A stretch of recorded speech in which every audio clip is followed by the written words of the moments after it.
இருள் சூழ்ந்த மாய அரண்மனை. அரண்மனைக்குள்ளே இருக்கும் ரகசியங்கள். ஒரு அழகிய மோகினி காவல் காத்து வருகிறாள். அவள் அழகில் மயங்காதவர்கள் யாருமே கிடையாது. அப்படி ஒரு அழகு. அவள் அழகில் மயங்காதவர்கள் யாரும் கிடையாது. அவனை ஒரு குரல் வா அரண்மனைக்கென்று அழைக்கிறது. எல்லோரும் அவள் தடுத்தும் அவன் அரண்மனைக்குள்ளே நுழைகிறான். அங்கே என்னதான் இருக்கிறது என்று பார்க்க எண்ணுகிறான். அவன் வருவதை காற்றின் மூலமாகவே மோகினி உணர்கிறாள். வந்துவிட்டான். அவன் வந்து விட்டான். அரண்மனைக்குள்ளே வேக வேகமாக நுழைகிறான். அங்கே என்னதான் இருக்கிறது என்று ஆச்சரியத்தின் உள்ளே நுழைகிறான். அப்பொழுது அங்கே இருள் சூழ்ந்த அறை ஒன்று இருக்கிறது. அதன் கதவு திறக்கப்படுகிறது. அக்கதவின் உள்ளே இன்னும் ஒரு அறை சங்கிலியால் பூட்டப்பட்டிருக்கிறது.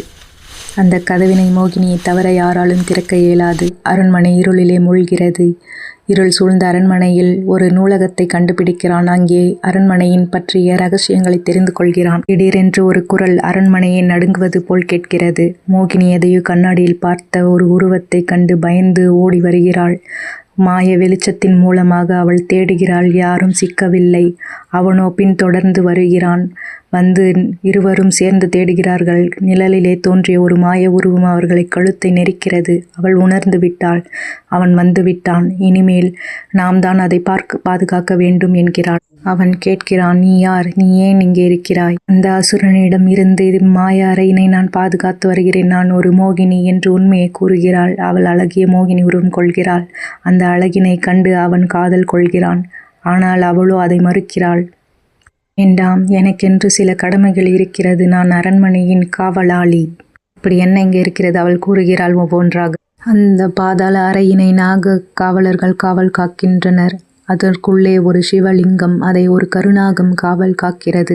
இதெல்லாம் எனக்கு கனவிலே தோன்றிய காட்சிகள். அங்கே ஒரு மாயக்கல்லும் இருக்கிறது. அதையும் காவல் காக்கிறார்கள். இப்பொழுது அதற்கு ஆபத்து வந்துவிட்டது. நாம் எப்படியாவது அதை கண்டுபிடித்து அதற்குள்ளே செல்ல வேண்டும். இருவரும் செல்கிறார்கள். பூமி பிளந்து தானாக அவர்களுக்கு வழிகாட்டுகிறது. முன்னேறி செல்கிறார்கள். முதல் மாயக்கதவு அவர்களுக்கு வழிகாட்டுகிறது. உள்ளே இருள் தீப்பந்தங்களுக்கு இடையே அவர்கள் வழியை தேடுகிறார்கள். அவர்களுக்கு புறப்படவில்லை. என்ன செய்வதென்று யோசிக்கிறார்கள். ஆபத்து நெருக்கிக் கொண்டே இருக்கிறது. சிவபெருமானை அருள் புரியுங்கள், எங்களுக்கு வழிகாட்டுங்கள். அவர் தியானத்திலிருந்து கண்களை திறக்கிறார். அவரே உருமாறி ஒரு யோகியாக உள்ளே நுழைகிறார்.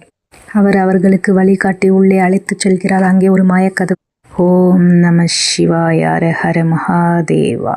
கதவு தானாக திறக்கிறது. உள்ளே நாகச்சிலைகள். கல்லை காமி என்கிறது. அகோரி கூறுகிறார், மோகினி உன் கையில் இருக்கும் கல்லை காமி. கல்லா? அப்படி என்று அவர் கையில் பார்க்கிறார். அவள் கையில் ஒரு கல் இருக்கிறது. அவளுக்கு அதிசயம். அக்கல்லை அவள் நாகத்திடம் காமி.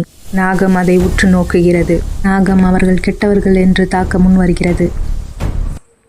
அகோரி தடுத்து நிறுத்துகிறார். அவர்கள் இறைவனால் அனுப்பவிக்கப்பட்டவர்கள். அவர்களாலேயே உனக்கு மோட்சமும் கிடைக்கும். நாகம் அவர்கள் சொல்வதை கேட்டு தலை வணங்குகிறார். இந்த அரண்மனைக்குள்ளே இருக்கும் ரகசியத்தை கூறுங்கள் என்று மோகினி கேட்கிறார். பல யுகங்களாக இவ்வரண்மனைக்குள்ளே இருக்கும் கல்லை காவல் காக்க அகோரிகள் தினமும் தியானம் புரிகிறார்கள். ஒரு சமயத்திலே பூமியிலே தண்ணீரின்றி வற்றி போய் ஜீவராசிகள் மடிந்து போனது. அப்பொழுது சிவபெருமான் கங்கையை அழைக்கிறார். நீ பூமிக்கு சென்று வறட்சியை போக்கு. சிவபெருமானின் உத்தரவுப்படி அவள் பூமிக்கே வருகிறாள். பூமியில் இறங்கி வறண்ட நிலை தணிந்தது.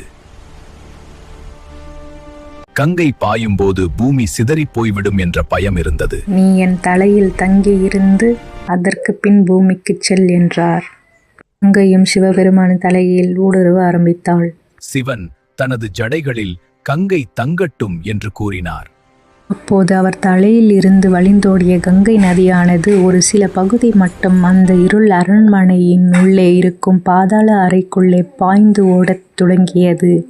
மாய நதியாக உருமாறியது. அந்நதியிலே இருந்து அதிக விதமான சக்திகள், அவ்வக்திகள் அலைகளாக உருமாறியது. அவ்வலைகள் எல்லாம் ஒன்று கூடி நீர்த்துளியாக மாறியது.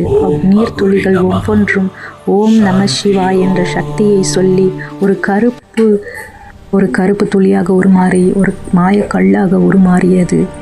சிவலிங்கத்துக்கு அடியில் அந்த கல் புதைக்கப்பட்டிருக்கிறது. அந்த நாகம் அதை காவல் காத்து வருகிறது. விட்ட எண்ணத்துடன் யாராவது அங்கு சென்றால். தோல்வி அடைந்த போது அந்த கல் சாபம் பெற்று அரண்மனையின் அடியில் சிலந்தி வலை போல் சிக்குண்டு படுத்திருந்தது. மோகினி தான் அக்கல்லின் பாதுகாவலாளியாக இருந்தாள். அவளை தவிர அக்கல்லினை யாராலும் தொட இயலாது. அவர் ஒரு கொடூர மந்திரவாதி அல்ல. சிவசக்தியின் காவலாளி ஆவாள். அகோரி இதையெல்லாம் சொல்லும் பொழுது அவளுக்கு பழைய ஞாபகங்கள் திரும்புகிறது. அவளுக்குள்ளே இருக்கும் ஆத்மாவின் சக்தி அவள் உடம்புக்குள்ளே முழுமையாக ஊடுருவுகிறது. இதை தெரிந்து கொண்ட தீய சக்திகள் அனைவரும் ஒன்று கூடி மாய வலையின் உள்ளே நின்று அனைத்து கெட்ட சக்தியையும் அழிக்கின்றனர். அக்கெட்ட சக்தியானது பூமி வானம் முழுவதும் பரவுகின்றது. இதற்கு மேல் பொறுக்க இயலாது மோகினி தன் முழு சக்தியையும் அவள் உடலுக்குள்ளே வர செய்கிறாள். அசுரனும் அங்கே வந்து போர் புரிகிறான். இருவருக்கும் பயங்கரமான சண்டை மோதல் உருவாகுகிறது. இதிலே ஜெயிக்கப் போவது யார்? இவர்கள் இருவரும் சண்டை போடும் தருணத்தில் நாயகன் கல்லை தொடுகிறான். கல்லை தொட்டவுடன் அவனுக்குள்ளே ஒரு மாற்றம். அவன் பழைய காவலாளி. அவனுக்கு ஒரு சக்தி பிறக்கிறது. முழு சக்தி வாய்ந்தவனாக மாறுகிறான். இருவருக்கும் இடையில் பயங்கரமான போர் நடந்து கொண்டே இருக்கிறது. மோகினி அச்சத்திலே மூழ்குகிறாள். நாககாவலன் நாயகனுக்கு துணையாக நிற்கிறது. இதற்கு மேல் பொறுக்க இயலாது. என் உயிரை கொடுத்தேனும் கல்லையும் அவனையும் காப்பாற்றுவேன் என்கிறார். யோகி வேண்டாம் என்று தடுக்கிறார். அவன் சிவபெருமானால் அனுப்பப்பட்டவன். அவனால் மட்டுமே இதை செய்ய இயலும். எங்களின் சக்தியை நான் அவனுக்குள் இறக்கிறேன். ஓம் நமः சிவாய சிவோஹம். அவன் முதன்முறையாக அகோரியின் சக்தியை முழுவதுமாக உடலுக்குள் அனுபவிக்கிறான். அசுரன் அதற்குள்ளே சிவலிங்கத்திடம் நெருங்குகிறான். சிவலிங்கம் பெரிய சிவ உருவம் கொண்டு சிலையாக உருமாறுகிறது. அதை தொட முயற்சிக்கிறான் அசுரன். அச்சிலையானது சிவபெருமானின் ருத்ர உருவத்தை அடைகிறது. கோபத்திலே இருக்கும் சிவபெருமான் ருத்ர தாண்டவம் நடத்துகிறார். பூமி இரண்டாக பிளக்கிறது. வானத்திலே இடி முழங்குகிறது. சிவன் கோபமடைந்த போது முப்புரத்தை அழித்த திரிபுராந்தகரானார்.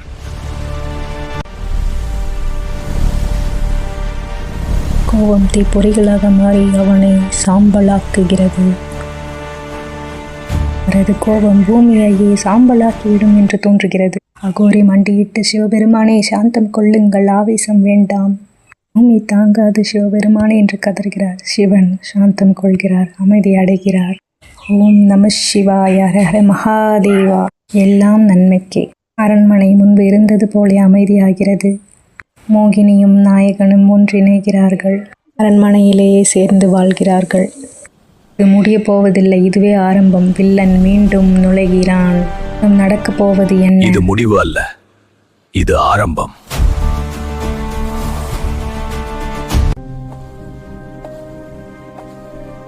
மோகினி மீண்டும் வருவாள். பார்ட் 2 தொடங்கும்.